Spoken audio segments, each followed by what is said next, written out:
I am very tired and my hair looks an absolute mess, but I really enjoyed the holiday that I just went on. Um, I had that my sister's two kids were there and they were kind of screaming the whole time, or not screaming the whole time, but um, you know, just making lots of really weird sounds. And they're full of energy, but I feel like looking at them kind of makes me feel tired because they're full of energy.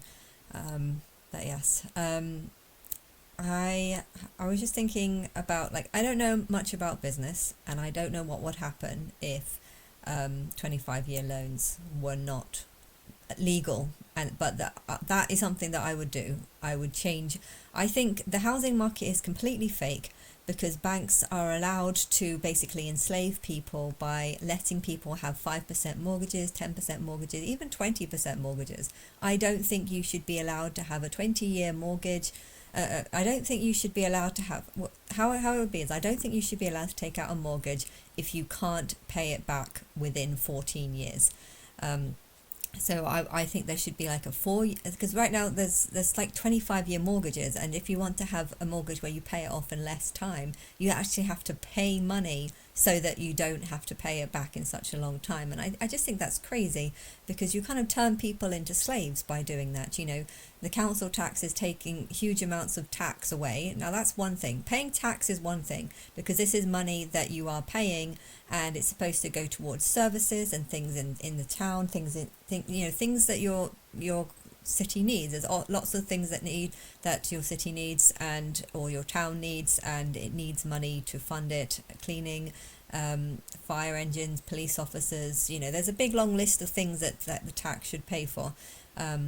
But when it comes to loans and stuff, what half your salary is going to go on paying back a loan? Well, why are you taking out such a massive loan? Is it because other people are taking out massive loans?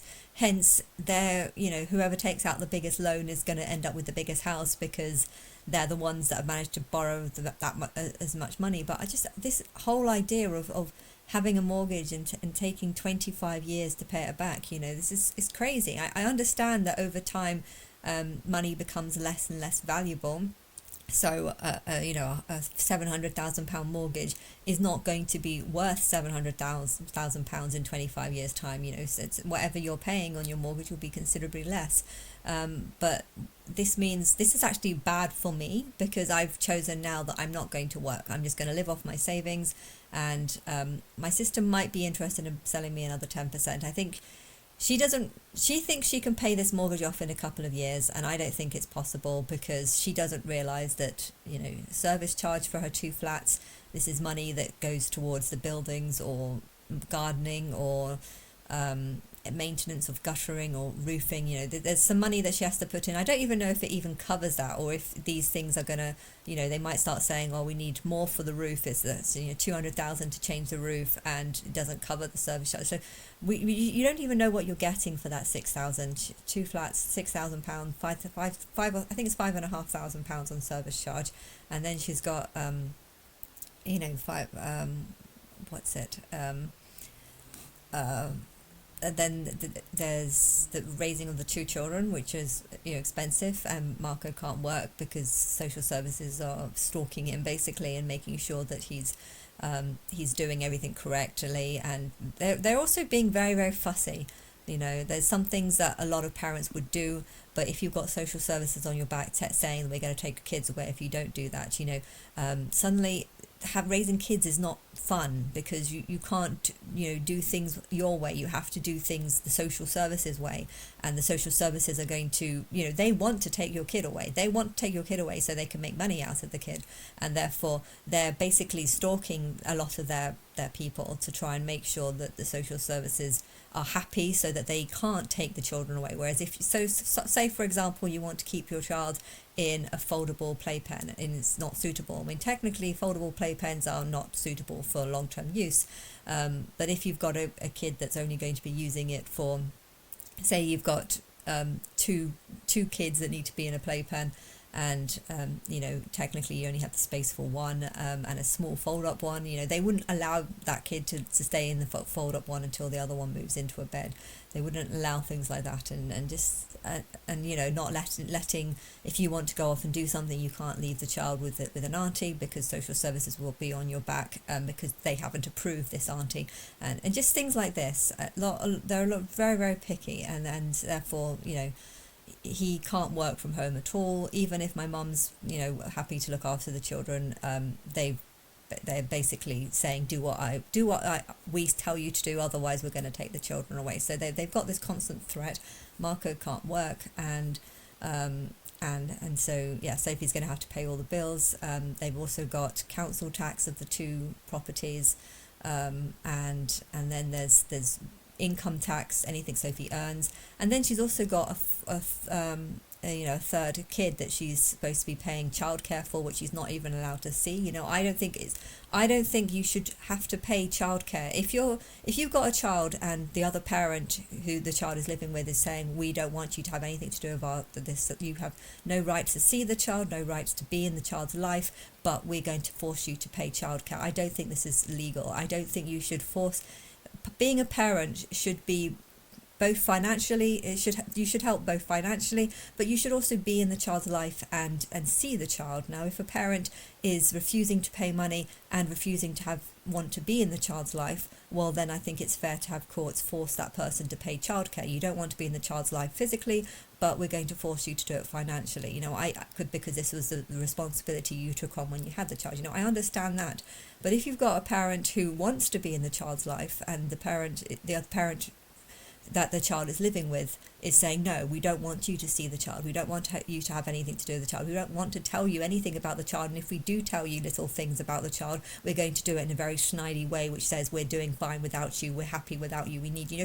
If you've got one parent that's just a bastard and refusing to let the other parent join in part of the life, in part of that child's life, they should have absolutely no obligation to pay anything towards that child, because they're not getting anything back for it. So I don't know what will happen. Sophie has not been working for the last few years. Because she was working, but there's about a year where she's taken off. So I don't know if the bastard parent is going to start forcing money out of her. If that's the case, then she's going to be poorer than she thinks. So I don't know. I don't know what's going to happen because there's a lot of things that you have to pay. The car as well does need to be paid for. They go places, and they've had the odd holiday.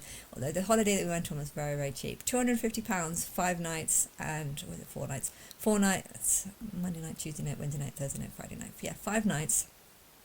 4 nights. 4 nights, 5 days, because it wasn't Friday night. And they had a lovely jacuzzi, big warm swimming pool, and a cold swimming pool, a normal temperature swimming pool, a nice big warm. It was very warm. It was almost it was almost the temperature of a jacuzzi, that second pool that they had. So I really, really enjoyed it. If you've got lots of you and you don't have much money, I would recommend going to this place. It's my favourite caravan park. I've been to 2 of them now so far, or 3 actually. I think I've been to 3 different caravan parks, and this one's definitely the favourite because of the jacuzzi and the spa. So I'm definitely going to get my dad to go back there to this particular one, near Dover, right near Dover Castle. And we did visit Dover, and I bought my dad an English Heritage membership. But he only went he did the underground tunnels, and then went to the cafe, and then we were ready to leave after, and that was all he wanted to do. But next time we go, we'll actually go to the castle. He will go to the castle itself. And then there was a few other English Heritage around, so I've become a member. And we went to Charles Darwin House on the way back as well. I'm just thinking financially, all the things that go off, she might be selling an extra 20. I don't know if she would be able to pay off the mortgage, she won't be able to do it in 2-3 years. But with my help of the 10%, she might, which would make a difference to me, because I've heard that if you want to claim benefits, this is another thing I want to talk about. If you want to claim benefits in England, you have to have no money in your bank account, and it's strange how by having no money in your bank account. The only way you can have no money in your bank account is if you spend all the money that you earn.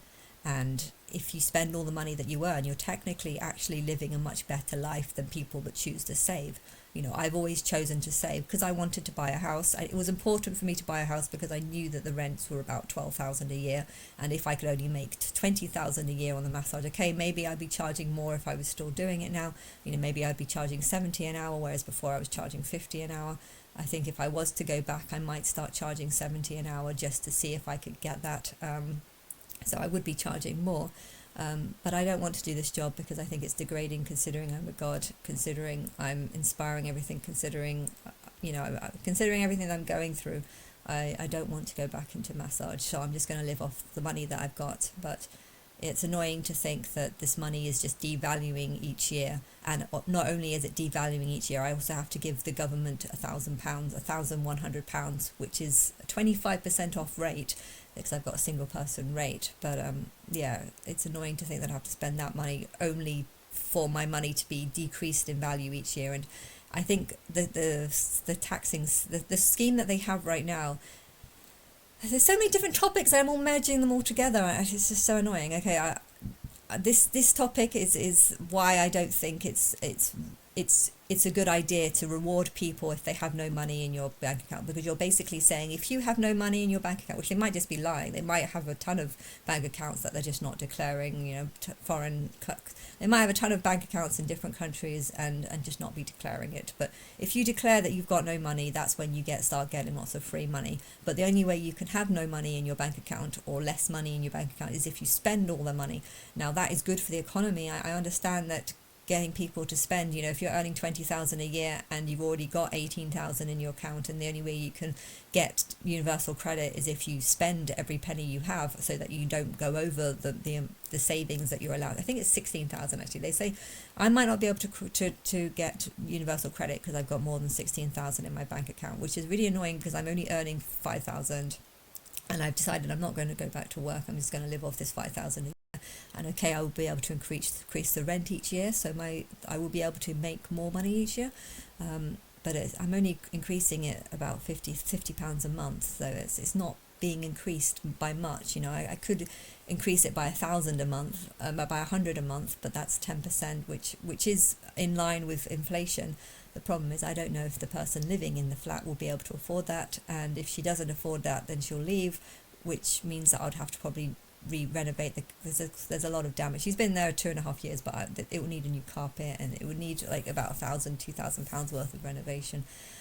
So even though I'd make more money, I'd have to spend more money on renovating it, and there's also no guarantee that the next people that move in will be able to pay the rent. If they just choose to stop paying, there'd be very little that I can do, and it's not an ideal situation that I'm in.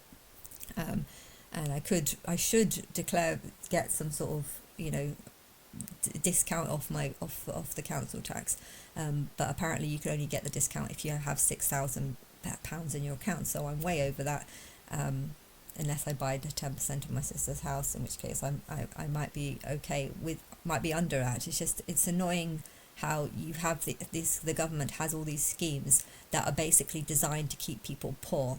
If you've only got £16,000 in your account, we'll give you lots of extra money, and therefore when these people make 30,000 a year, providing they can spend 30,000 a year and keep their accounts low, they'll still get lots and lots of discounts. So you've created a system that actually helps the richer people, because the richer people are, if you've spent £30,000 off living expenses in a year, that's rich for me. I don't know what you might consider rich, but I think if you've lived off £30,000, and in America the food is more expensive, so you probably need more money to live off that. But in England, food is very cheap. But 30,000 is.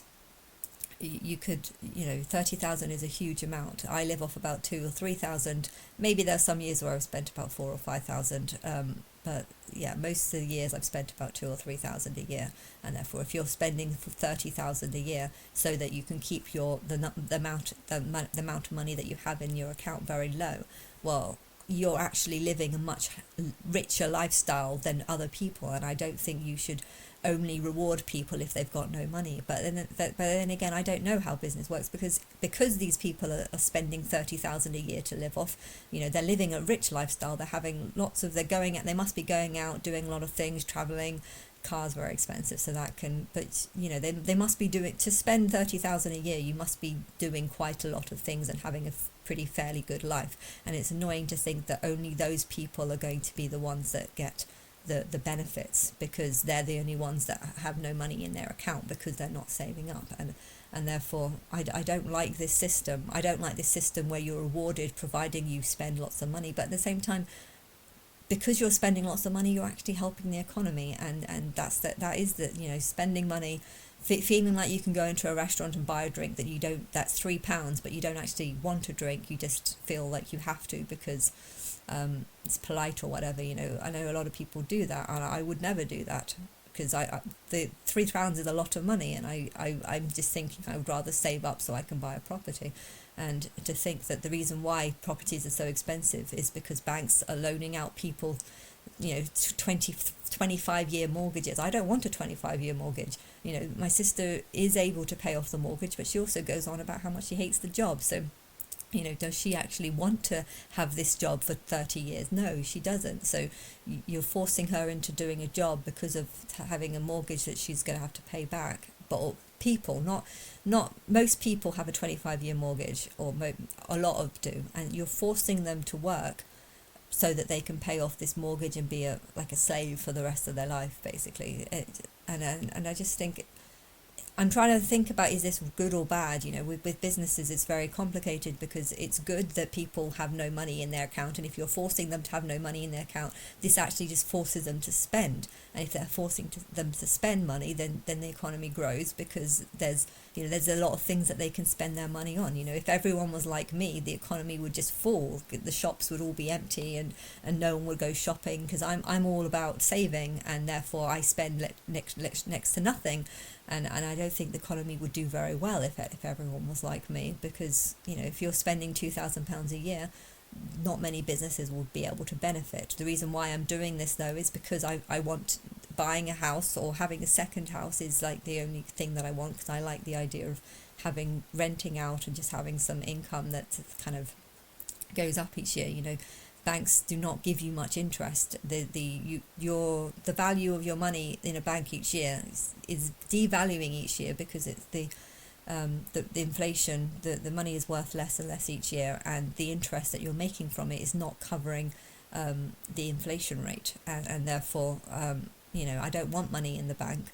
But at the same time, I don't know what to invest in. I don't trust people. I don't know what companies are good.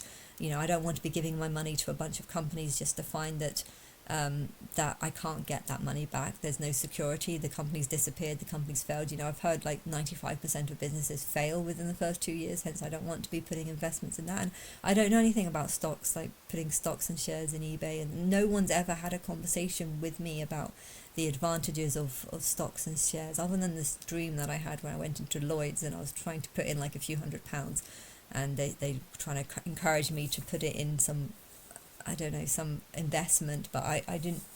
They weren't. It wasn't a proper dream. I wasn't getting any information from it, so I don't know I don't know what stocks and shares are. I know nothing about stocks and shares, and it's it's making me think about my next life. If my parents are going to be similar to what I'm like now, and yeah, I absolutely know nothing about business, and therefore I'm not going to have parents that know anything about business, and therefore my parents will probably be poor people. I had a vision about Lily.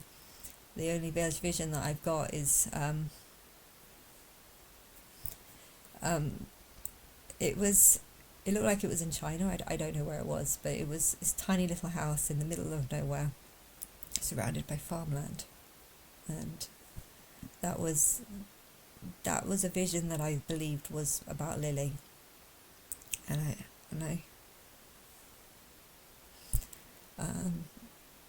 it's